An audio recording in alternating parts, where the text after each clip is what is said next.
artificial intelligence is the overview of everything, and machine learning and deep learning is the subset of AI. And what is the difference between them? If anyone can unmute and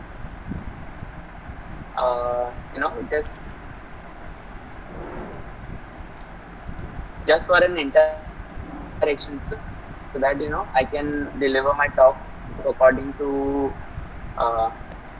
the participants. What is machine learning and everything. That's why I raised this question to all participants.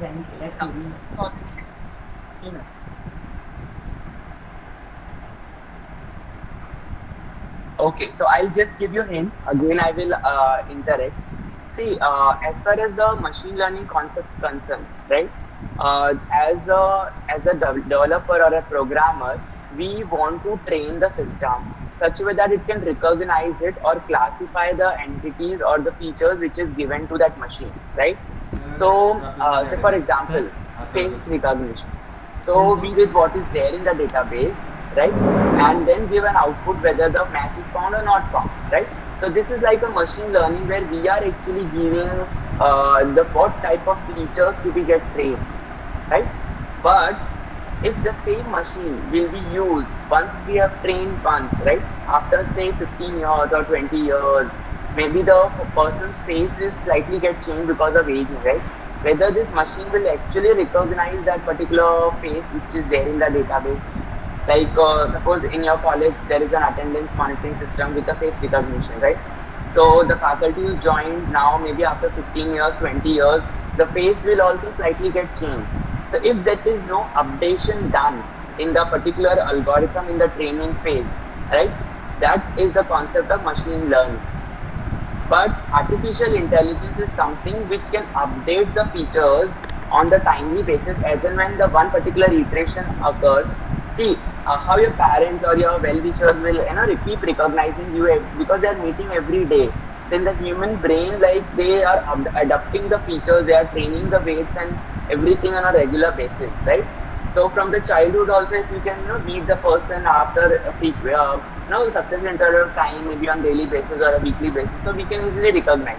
But if a particular child, if we visit after 15-20 years and we have not seen that particular thing, so we cannot identify it, right? So the machine learning is something like we are not training every point of time. We just train once, and the feature also we have specified it, and then we are stop training the thing, and then we only do the testing. That is machine learning. But artificial intelligence is like it's a broad umbrella where every point of time the execution occurs, the process will get trained. And what is deep learning? What is the difference between machine learning and deep learning? In machine learning, we are telling the machine to know these features only, like the color palette, or maybe we identify the features, the boundaries, the length of the boundaries, the distance between the two eyes, nose structure, okay, the jaw, the width of the face, everything. Whatever the application, according to that, the feature is supposed to be decided by a programmer. That is machine learning. But the deep learning is like the feature is selected by machine itself. We are not specifying, we are not giving any input to the machine.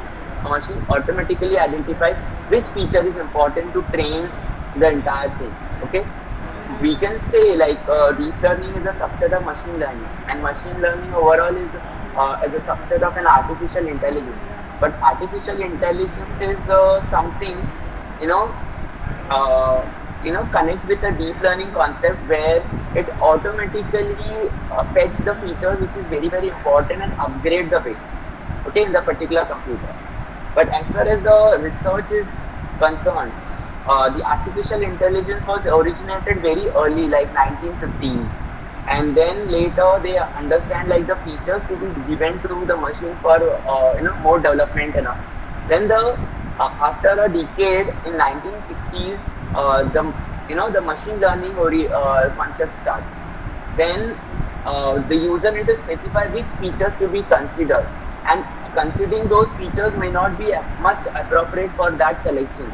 So that intelligence also given to the machine to decide by themselves. That is the concept of deep learning. That is done in 1970s. So you can see like artificial intelligence to machine learning to deep learning. There is one decade ka difference. But still artificial intelligence is a broad category where the aim is to build a machine which are capable to think like humans. So humans thinking is something where keep upgrading themselves. Okay, so that type of learning we need to understand. So in my overall discussion, I think now most of the participants joined.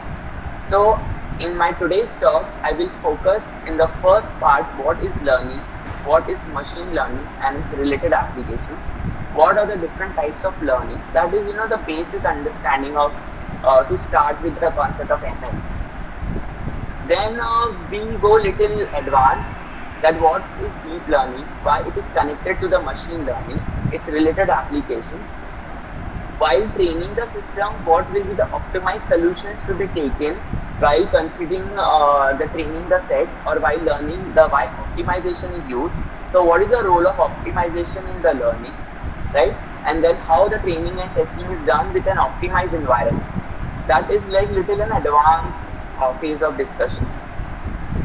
Okay, then I introduce one type of very popular optimization algorithm which is used in the deep learning, because we have narrowed down the detailing of doing a machine learning.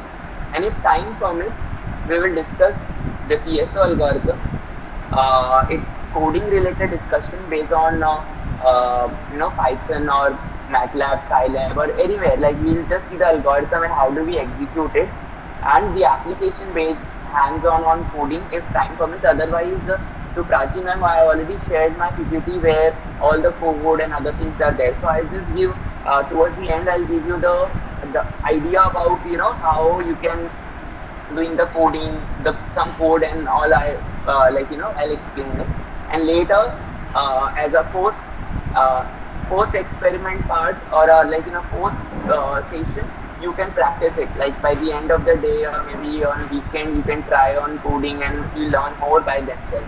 So I'll give you some idea which you can learn later. So this is what is my actual flow.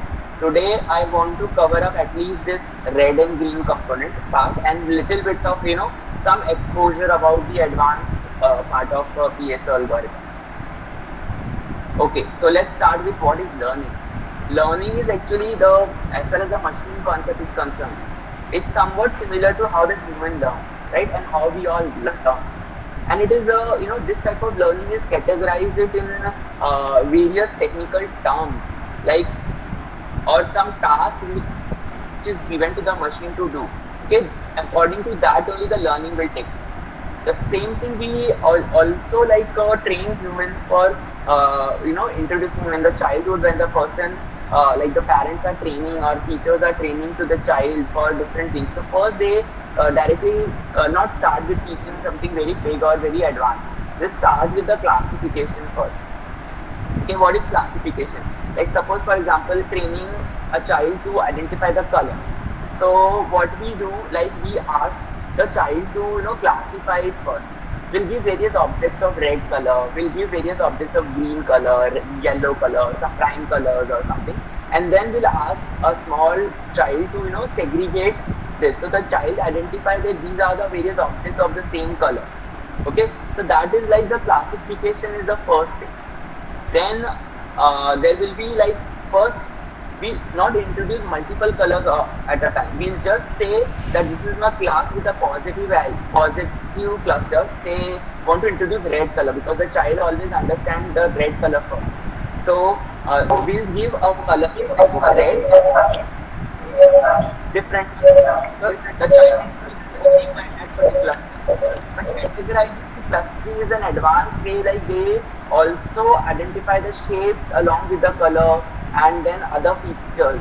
Okay, so that clustering and categorization will be the next segment after the classification. So same way we train machine also. First we will apply various classifiers, like maybe support vector machine where it classify the two clusters with the positive class or negative class, and then it recognizes the clusters. There will be an overlapping of various things. Like suppose if I say animal belongs to cat family, animal belongs to dog family. So if there is lot of images of cat family animals and dog family animals, so that we can classify very easily. But if I categorize like animal belongs to the cat family and pet animals. So there is an overlapping categories in that. So we need to cluster it, the wild animals and the pet animals first, and also the categories belongs to the animal belongs to cat family and dog family, like that. So there are a lot of problem solving and planning things will come. And in problem solving and planning, the probabilities also takes a very important role, because once event had happened, one after the other, then what is the probability of achieving